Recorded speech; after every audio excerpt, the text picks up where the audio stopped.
Hello, fellow collectors out on the interwebs. Today we're taking a look at the Asbat Armor Batman from Knightfall. Let's get a look at that packaging, shall we? So, we've got the name of the character right there, Azrael Batman Armor. We've got figure with the content inside. We've got the McFarlane gold label right there. 12 plus out right there, so this is definitely not for children right there. Asbat on the side, McFarlane toys on the bottom, DC Multiverse at the top right there. This glorious comic book panel of Asbat, looking great right there. It looks like this is part 3 of Knightfall from what I could tell from right there, the Crusade. Asbat from Batman Knightfall, DC Multiverse right there, DC Multiverse, another nameplate for the figure and the source material, and here's the barcode for you guys. Alright, let's get this dude opened up and see what's inside. Alright guys, so here is the Michael Jackson leaning Asbat out of the packaging. And I don't know if I said this earlier in the video, but he is a Walmart exclusive, so he's going to be a little hard to track down. My buddy actually got this figure for me when he was out on his work shift, so it'll be there and it'll not be. Like, he's one of the crown jewels. Actually, I'm very lucky I got the Parallax down there when I did, because I haven't seen a Parallax since. So these Walmart exclusive figures are getting really hard to find. But anyway, before I start rambling on about availability of action figures, let's get into the accessories. And so first thing, of course, we have the hockey puck. You know the hockey puck. DC logo right there. One peg at the bottom. And then nothing on the back. And then we've, of course, got a little bit more individuality here. We have the card, which has the same comic book art from the back of the packaging. And then we've got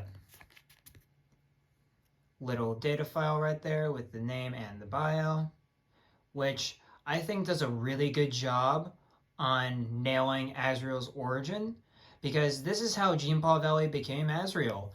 He really was the ancestor, well, the descendant of people who were in the Order of St. Dumas, and Azrael was passed down through his family, and they brainwashed their assassins. The Order of St. Dumas did.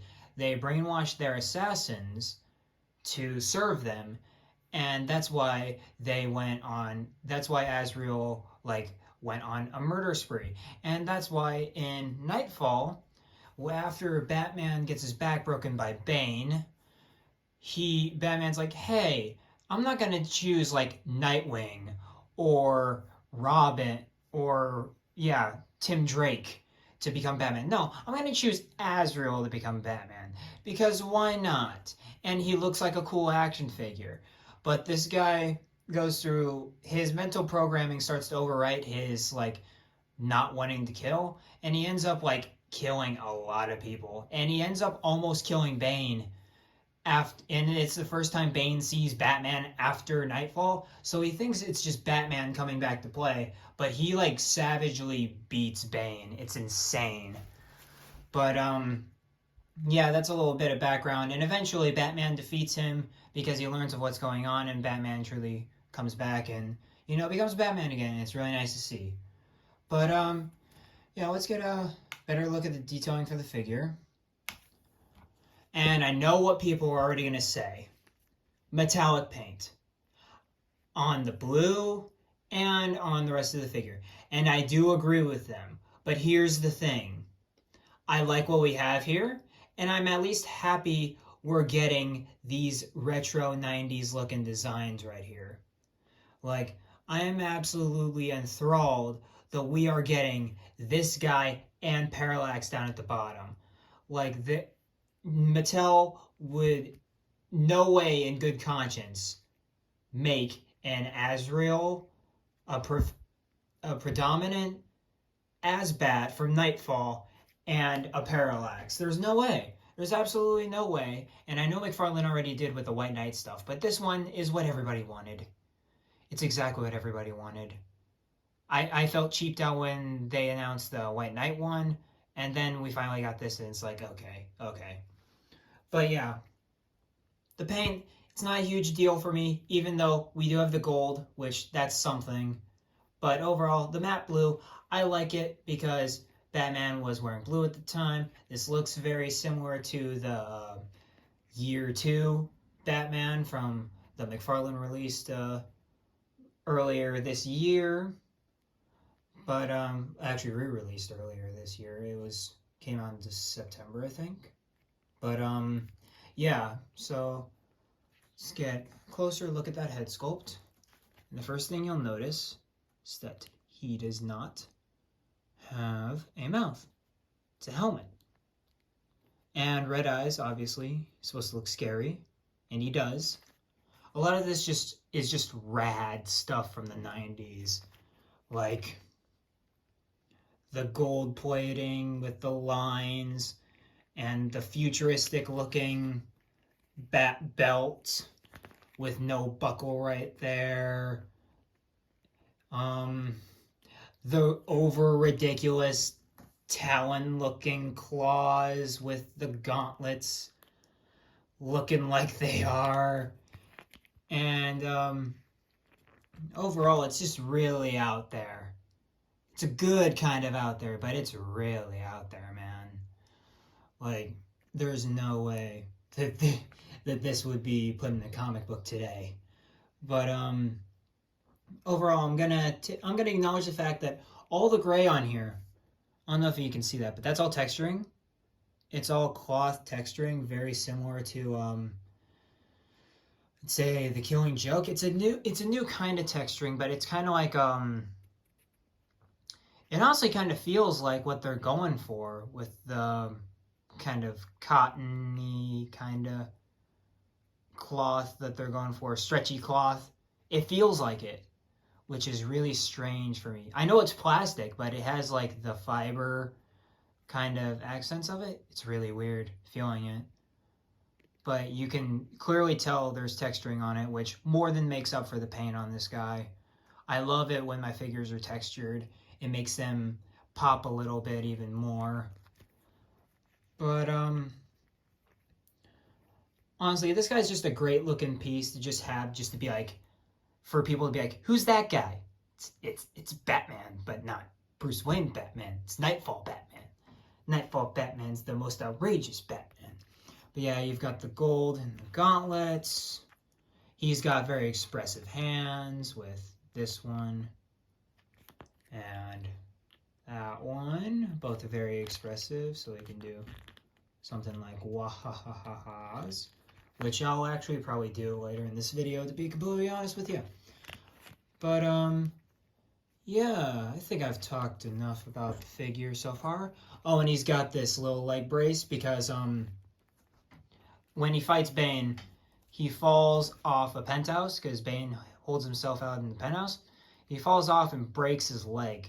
So it's a brace for his leg, but it also is like kind of like another storage compartment. But overall, yeah, this suit's qualifications are really cool. Fires batarangs out of his gauntlets and stuff like that. It's a really cool suit, very high tech. And that's how Batman defeats him, is that he gets him to remove the armor. But anyway, back to the figure. We let's get into the articulation. He's got ball jointed head. You know all about the ball jointed head. And then you've got ball jointed shoulders going out and all around. He could go 360, but he's not. You can totally see the armpit joint right in there. And it's gold, which is good. Oh, and also, little fun fact, that hinge is blue, which is kind of like, okay.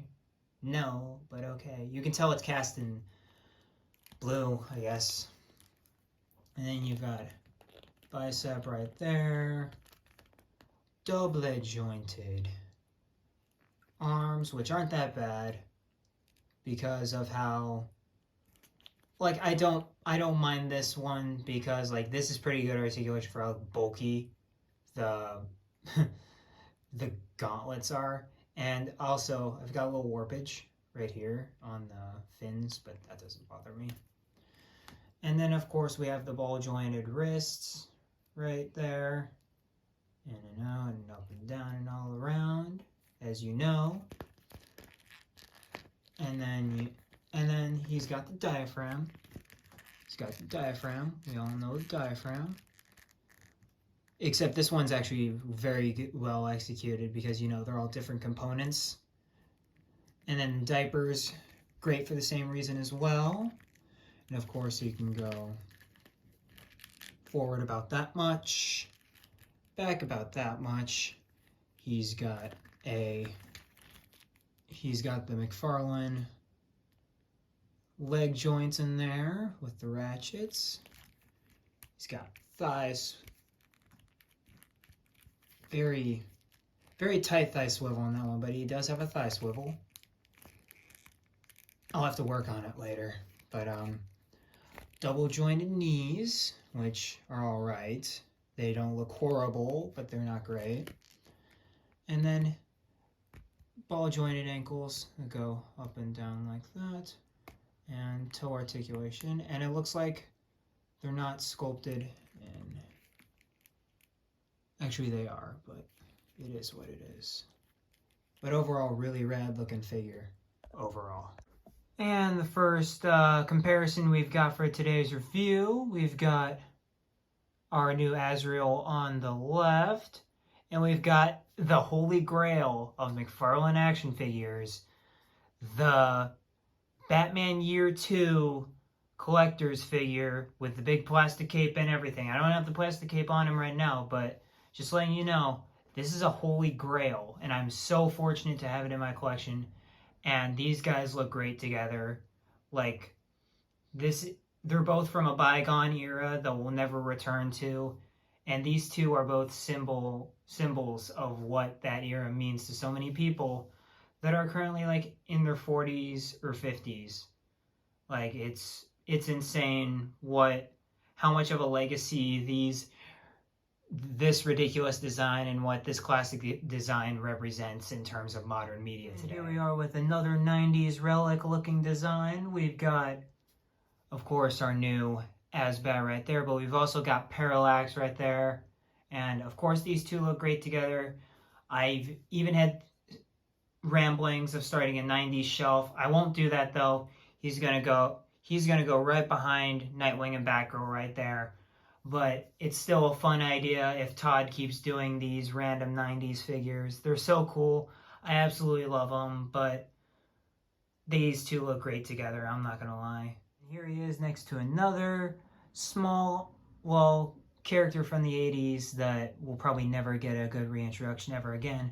We've got Carrie Kelly Robin in the classic Robin design. And of course, these guys look great together, but she would not go anywhere near him at all. He looks threatening. In their world, he would look like a villain over there. And here he is with the latest figure I reviewed so far. We've got him up against the Court of Owl's Talon figure, and both of these look great together. I might do some ACBA with these two, I don't know. I might, who knows. And speaking of the guys who made overcomplicating tech suits look cool, we've, of course, got Superboy Prime right there. And these two honestly look great together. Like, if Superman wore something like that during the 90s and he was actually considered Batman, these would be cool together. I'm not gonna lie. They'd look really tight. Alright, guys. That's your look at Azrael, Batman from Knightfall. Overall, a really cool character. I'm glad Todd went through the effort to make him. He did not have to go through with this guy, but he's just one of those comic characters that totally deserves a figure every now and then, just because of how toyetic his design is. And he's just overall a great addition to the collection. And I forgot to mention, as soon as we spin around, that cape looks fantastic. Like, honestly, that cape looks fantastic. And I forgot to mention it in the close-up review, but yes, that cape looks absolutely fantastic. Love what they're doing on the cape. There's no texturing on anything, but that's just the wrinkles in it look really cool. But yeah, absolutely love what they're doing with these kind of toyetic looking vintage 90s like designs, and I hope to see a lot more of them, because I honestly really like these figures so far that they're coming out from them. Some of my favorite figures from the line so far are these 90s like characters. Like Parallax was a smash hit for me, mainly because I love Parallax, but this guy isn't bad too. I'd absolutely like having a 90s Justice League somewhere. That would be really tight. But yeah, overall, really solid figure. But do you need to get him? Absolutely not. I can say that with full confidence. Absolutely not. If you want to build a Justice League or something like that, no, you don't need to get him. But if you want cool figures, get this guy. But that's it from me, ladies and gents. And like, comment, subscribe, all that good stuff. Tell me what you guys have been finding in your stores, stuff like that, so maybe I could track down some leads for the reviews, hopefully. But yeah, guys, I'll see you guys next time, and keep collecting, guys. Peace.